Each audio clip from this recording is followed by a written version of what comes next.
Oke, teman-teman, saya akan review sekilas tentang quality by design ya. Nanti coba dilihat, ditonton lagi dan dilihat lagi, dan teman-teman juga boleh cari video di tempat lain supaya memperkaya pengetahuannya. Nah, quality by design ini digunakan untuk pengembangan formula dan proses produksi biasanya. Nah, waktu pengembangan, teman-teman sudah tahu bahwa alurnya seperti ini. Kita mulai dari lab scale, itu yang biasa kita lakukan di lab sebenarnya itu skala lab. Kemudian dari skala lab ini, kita ujikan ke pilot scale. Pilot scale itu 1/10 dari skala komersial gitu ya. Skala komersial itu skala yang produksi benerannya yang kemudian nanti dijual di pasaran gitu. Terus kemudian lanjut sampai nanti pendaftaran dan dapat nomor izin edar. Ini untuk alur pengembangan produknya, dan QBD ini dilakukan dari tahap awal. Jadi kita mendesain kualitas gitu. Kualitasnya didesain dari awal, bukan kualitasnya dites di akhir. QBD ini guidance-nya itu ada dari ICH Q8 sampai Q11. Ini yang dipakai di semua industri di dunia. ICH itu harmonization ya. Jadi dari seluruh dunia itu kan punya regulasinya masing-masing. Nah, ini diharmonisasi di ICH ini. Nah, jadi apa sih bedanya QBD?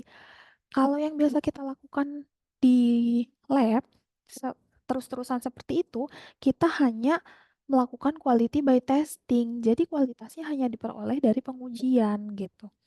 Sedangkan pengujian akhir aja belum tentu samplingnya mewakili semuanya. Jadi kita kan hanya sampling, kita nggak nguji satu persatu.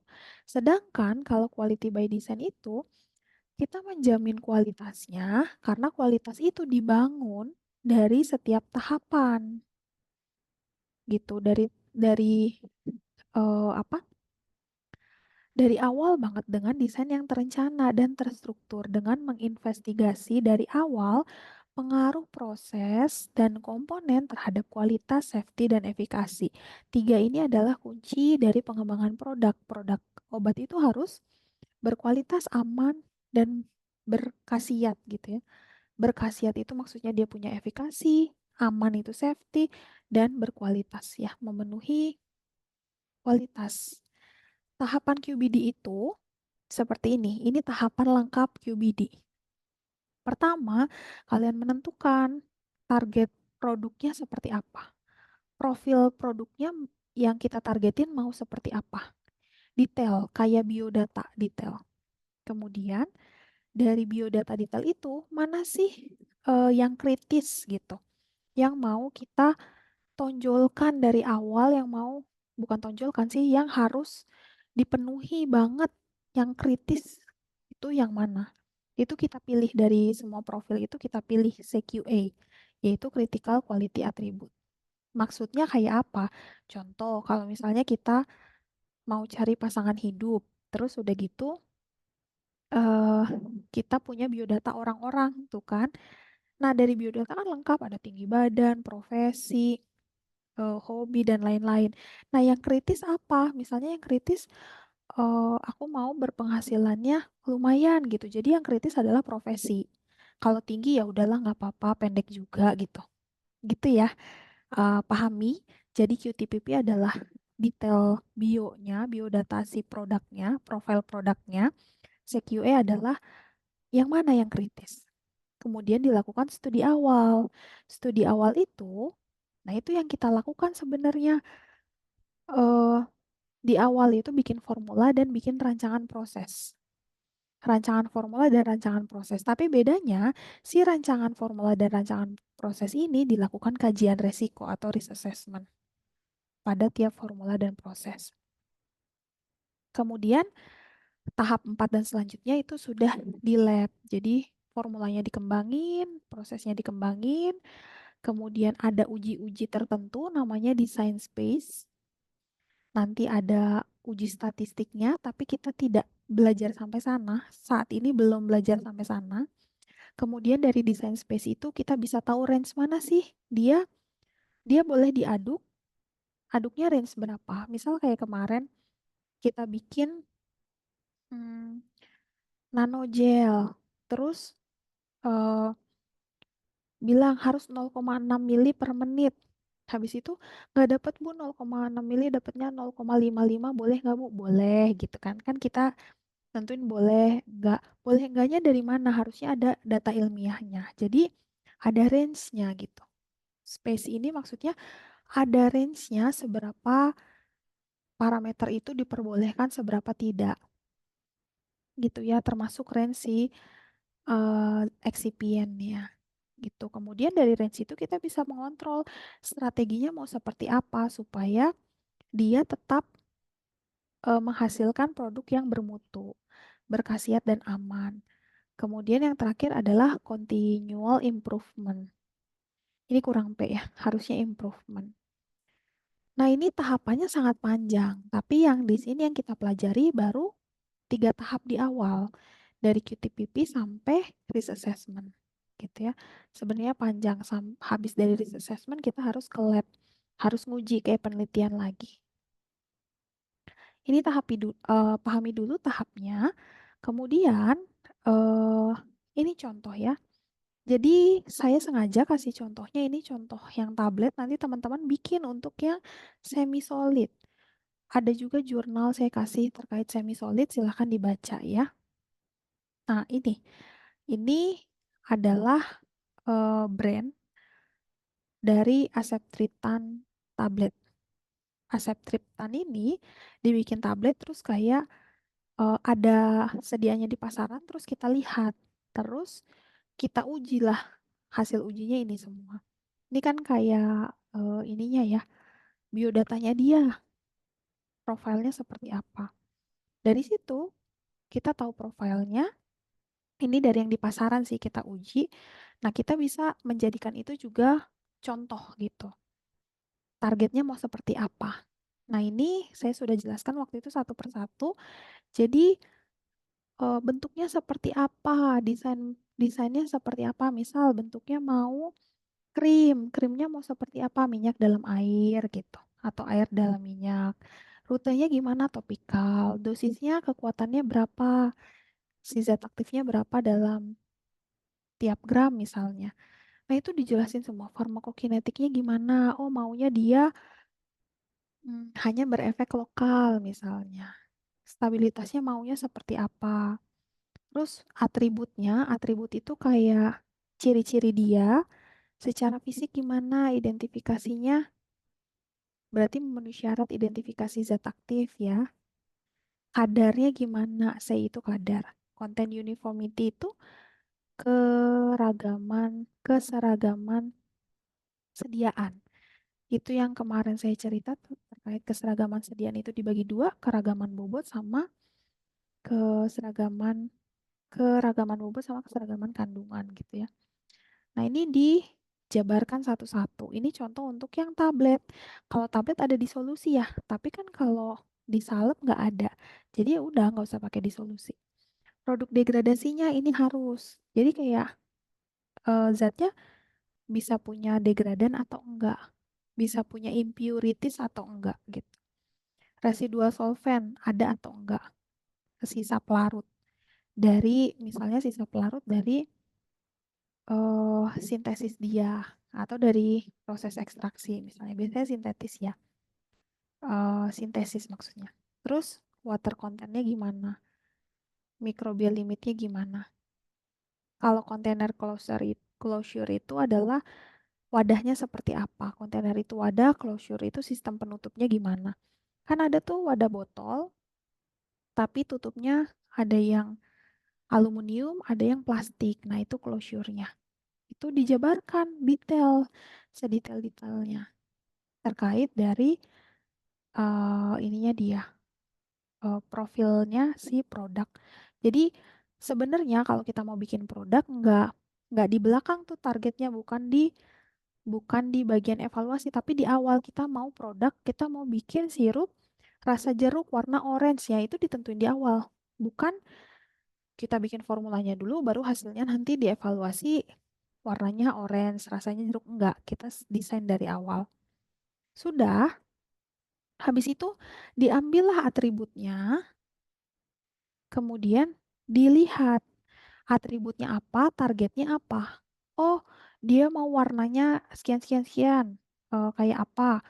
Wanginya kayak apa? Apakah ini termasuk kritis? Enggak. Ya udahlah ya, appearance itu maunya memenuhi syarat, tapi dia bukan sesuatu yang kritis banget karena dia tidak mempengaruhi efikasi. Jadi dia bukan CQE. Nah, dari semua itu pilihlah yang kritis yang mana. Identifikasi iya kritis karena kan zat aktifnya harus benar itu. Kalau salah nggak bisa. Terus pengujian kadarnya kritis gitu. Tiap ingat ya, tiap produk farmasi itu pasti ada uji kadar pasti. Dan itu syaratnya yang ada di farmakope itu. Terus keseragamannya gimana gitu. Kalau di solusi kan nggak ada ya. Jadi pilihlah mana yang kritis. Nanti maksudnya justifikasi adalah yang kritis itu dijustifikasi sama kamu. Kenapa dia tidak kritis, kenapa dia kritis. Itu maksud pertanyaan justifikasi. Ya, jadi alasannya apa? Kenapa pilih iya, kenapa pilih tidak? Itu QTPP sampai CQA. Nah, ini masih lanjut ya. Sebenarnya ini contoh CQA-nya masih sampai microbial limit tuh dia. Nanti silahkan sesuaikan dengan produk kalian. Sebenarnya ini tergantung dari produknya apa, bentuk sedianya apa, zat aktifnya apa gitu. Sudah, ketika sudah dapat dua ini sudah dua tahap nih, sudah dapat QTPP, sudah dapat CQA. Dari situ CQA-nya kita bawa terus. Jadi nanti CQA-nya itu dirangkum ya. Jadi yang mau jadi CQA apa aja, kita akan bawa terus ke formula dan proses. Selanjutnya, teman-teman merancangkan formula dan merancangkan proses. Nah, ini saya lanjut aja dulu ya. Sebenarnya proses quality by design itu panjang. Ketika kita merencanakan formula, kita harus melihat juga yang ada di pasaran kayak apa sih inovatornya. Terus kita uji preliminary. Uji preliminary itu maksudnya kayak uji di farmasi fisik. Waktu kimia fisik, farmasi fisik, kita nguji daya alirnya gimana dan sebagainya. Difusinya gimana gitu-gitu. Itu salah satu contoh preliminary. Terus ada jadinya kita propose tuh rancangan formula kita sama rancangan proses kita kayak apa sih gitu. Jadi untuk bisa merancang proses dan formula harusnya sih ada dua tahap di atas. Tapi dua tahap di atas ini kita anggap kita melakukannya by literatur. Harusnya sih bisa dilakukan di lab. Kalau yang benar ya, kalau research and development yang beneran. Nah ini contohnya preliminaris tadi. Jadi kayak coba hmm, misalnya kayak kemarin pemanis kan ada banyak. Coba pemanisnya mau ganti-ganti. Coba ada yang pakai sakarin, ada yang pakai manitol, ada yang pakai gula, mana sih lebih manis gitu. Perbandingannya diubah-ubah. Nah, itu tuh dicoba satu-satu sebenarnya. Kalau di research yang benar gitu ya. Jadi ini ceritanya kayak gitu, dia nyobain satu-satu. Terus dia nyobain kompatibilitas. Kompatibilitas itu semua eksipien aman gak? Kadarnya berapa? Coba eksipien tanpa laktos. Ini satu-satu dikeluarin eksipiennya. Kadarnya berapa gitu. Kalau misalnya yang paling besar adalah berarti ya dia kadarnya lebih stabil gitu. Nah, kalau lihat di sini ya mungkin hmm, nih yang tanpa cross carmelosodium dia paling besar gitu. Ya berarti mungkin cross carmelosodiumnya bisa mempengaruhi kadarnya walaupun dia tidak besar. Tapi ini masih bisa diterima karena semuanya di atas 99 ya gitu. Ini tidak kita lakukan ya. Ini tidak saya minta juga di ujian, tapi saya mau kenalkan aja bahwa sebenarnya uji pendahuluan itu ada gitu. Baru kemudian propose lah formulanya seperti apa. Jadi desain formulanya, kamu tulislah dulu formulanya seperti apa dan prosesnya seperti apa. Nah, kalau formula, dia termasuk dalam material atribut. Dia material ya, formula itu. Dari formula itu sebenarnya eh, setiap zat aktifnya dia punya atribut atau punya ciri-ciri atau punya atribut itu kayak apa ya? bawaannya dia gitu ya. Cirinya dia itu kita ranking, kita kaji resikonya terus kita ranking. Resiko tinggi, resiko medium atau resiko rendah gitu ya. Itu dikaji by system ranking. Terus prosesnya juga demikian. Prosesnya dijabarin, kemudian dikaji dengan sistem ranking. Contohnya seperti ini. Ini masih sama, sebenarnya ini untuk tablet, nanti kalian bikin untuk semi solid. Ini itu adalah tabel kajian resiko, rangkuman kajian resiko untuk drug substance atribut. Artinya ini adalah zat aktifnya, atribut dari zat aktifnya. Zat aktifnya bentuknya kayak apa sih? Solid state form. Bentuknya kayak apa? Apakah dia berbentuk kristal atau amorf? Ataukah dia kayak jarum-jarum? Ataukah dia bulat-bulat, spherical gitu? Nah, apakah bentuk ini mempengaruhi kadarnya? Gitu. Jadi yang sebelah sini, tabel paling sebelah kiri adalah CQA yang kamu pilih di awal. Di tahap kedua tadi kamu pilih CQA mana yang kritis, semua masukin sini. Jadi yang kritis masukinlah ke sini. Nanti semua atributnya itu dibandingkan terhadap si CQA-nya. Jadi bentuk tadi apakah berpengaruh kepada kadar, bentuk tadi apakah berpengaruh pada keseragaman, bentuk tadi apakah berpengaruh pada disolusi, atau bentuk berpengaruh pada degradasi gitu. Jadi satu-satu. Dan ini ringkasan tabelnya. Yang saya minta adalah ringkasan tabel seperti ini dan justifikasinya. Tadi kalau misalnya kita bilang, oh bentuknya berpengaruh sama disolusi. Ya bentuknya berpengaruh sama disolusi. Kenapa pengaruhnya tinggi? Dijelasin karena dia membentuk polimorfisme sehingga disolusinya jelek lalala. Kalau di kalian kan nanti tidak akan ada disolusi ya. Gitu. Jadi ini sudah hilang, tapi dijelasin kenapa sih dia tinggi. Kenapa sih dia di akhirnya ada nih. The risk is low, the risk is medium dan lain-lain. Itu justifikasi alasan kenapa sih kamu milih rendah, sedang dan tinggi. Nah, biasanya mungkin kalau di semi solid, apakah teman-teman mempertimbangkan solubilitas? Kelarutan maksudnya ya tergantung. Kalau misalnya bukan tergantung sih, harusnya waktu penentuan proses juga kan kalian lihat kelarutan ya. Kalian mau triturasi atau mau dilarutkan di minyak atau di air gitu. Masuknya fase minyak atau fase air misalnya. Nah, itu kan tergantung dari kelarutannya. Nanti itu berpengaruh pada apa kelarutannya? Pada CQA yang mana gitu. Ini terkait zat aktifnya. Jadi ini adalah ciri-ciri dari zat aktifnya. Dia karakteristik sih, bukan ciri-ciri. Dia ini karakter dari zat aktifnya berpengaruh pada CQA yang mana. Terus kasih justifikasi kenapa dia rendah, kenapa dia tinggi. Ini dapat dari mana justifikasinya? Dari baca jurnal yang banyak, baca nggak cuma kira-kira ngaruh nggak ya gitu, nggak. Sebenarnya ini harus mencari literatur justifikasinya. Sama sebenarnya ketika bikin justifikasi untuk CQA di awal, bisa cari literatur juga. Jadi sebenarnya justifikasi yang baik adalah ada sitasinya. Jadi jelas literaturnya gitu.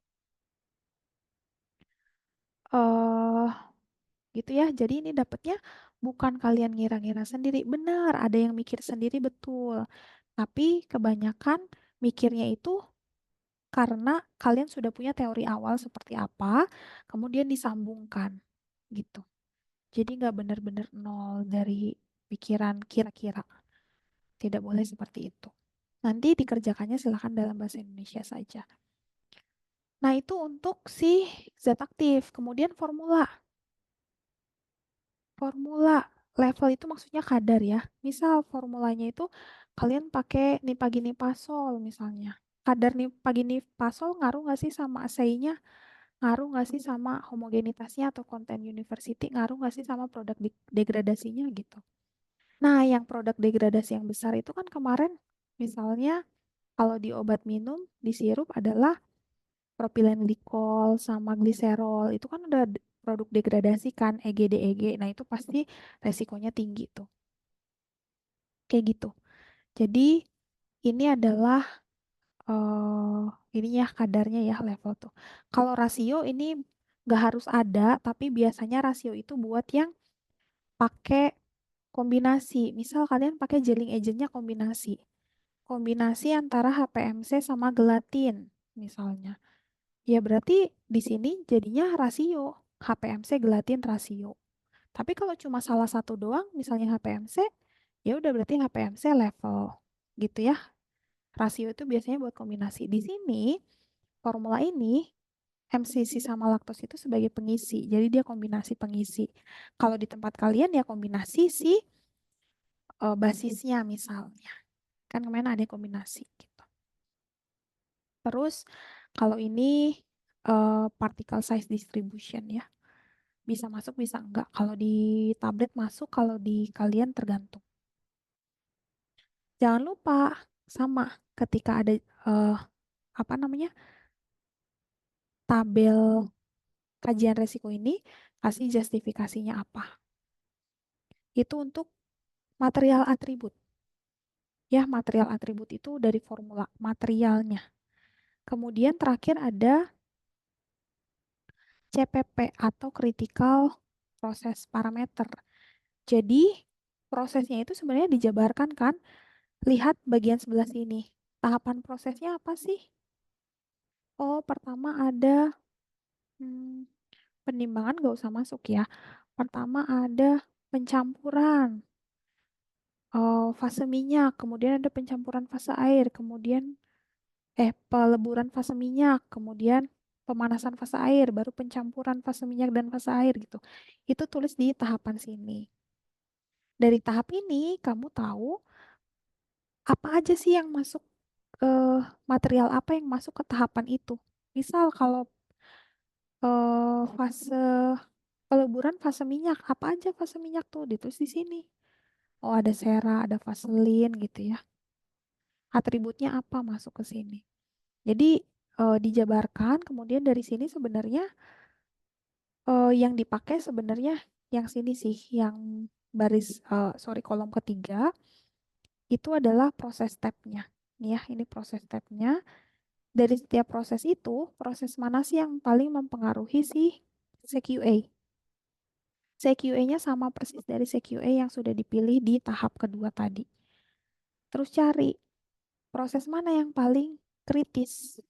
Nah, ini tuh dari proses ini tuh, dari CPP ini, kalian bisa nilai sebenarnya waktu bikin krim, mana sih proses yang kritis misalnya. Waktu bikin salep, bukan berarti salep salep mau udah dicampur dia nggak ada yang kritis, bukan ya. Pasti ada proses yang kritis di situ. Proses yang mana itu kelihatan dari kajian resiko ini. Berarti konten uniformity-nya sangat bergantung pada pencampuran kalian misalnya. Gitu. Itu ya, nanti dari proses ini juga eh, di ranking resikonya rendah, sedang atau tinggi, kemudian dikasih justifikasinya kenapa dia rendah, kenapa dia sedang, kenapa dia tinggi. Gitu. Ada contoh lain dari CPP, ini contoh yang saya buat sendiri. Saya bikin tablet vitamin C, kemudian tahapannya sebagai berikut. Alur prosesnya panjang ya, karena dia penyalutan, gak cuma cetak tapi sampai salut. Kemudian saya kaji tuh, resikonya tinggi, sedang, atau rendah, dan di justifikasi. Dia resiko tinggi kenapa sih? Resiko rendah kenapa sih? Resiko sedang kenapa sih? Gitu. Kayak gitu contohnya. Jadi, di UAS yang dibutuhkan adalah QTPP, satu, lengkap ya QTPP. Dua adalah CQA dengan justifikasinya. Tiga adalah CMA dengan justifikasinya. CMA itu ada buat zat aktif, ada buat eksipien dengan justifikasinya, dan terakhir adalah CPP. ini tabelnya dengan justifikasinya. Itu yang saya minta gitu. Tapi kan sebelum bikin ini dan justifikasi, kalian bikin dulu alur prosesnya seperti apa gitu ya. Minimal yang sebelah sini alurnya seperti apa. Formula juga ditulis formulanya seperti apa dulu, baru nanti ditulis kajian resikonya. Nah, yang dilakukan itu sebenarnya dari tahap QBD itu baru sampai risk assessment tahap 3 ini, belum sampai tahap 7. Itu yang baru kita pelajari sekarang, karena untuk ke tahap 4, 5, 6, 7, teman-teman juga harus kuat statistiknya. Nanti akan ada desain pengujian, tapi yang melibatkan statistik, yaitu design of experiment, bisa berupa eh, desain space tadi ya, salah satunya. Itu saja untuk quality by design. Silahkan dibaca lagi. Ini akan saya kasih PPT-nya dan dibaca lagi PPT saya yang sebelumnya. Itu lebih simpel gitu. Semoga bermanfaat. Kalau misalnya bingung, teman-teman juga boleh mencari video lain di YouTube banyak. Kalau yang saya kasih materi terkait contoh QBD lengkap, tuh kan ada QBD for Anda yang lengkap, itu benar-benar lengkap dari awal sampai akhir. Kalau kalian penasaran seperti apa, yang saya kasih sekarang hanyalah introduction-nya, tahap awalnya, yang mungkin bisa kalian pahami dulu sebelum nanti belajar lebih lanjut untuk desain space-nya. Selamat mengerjakan ujiannya, semoga bisa maksimal ya. Good luck.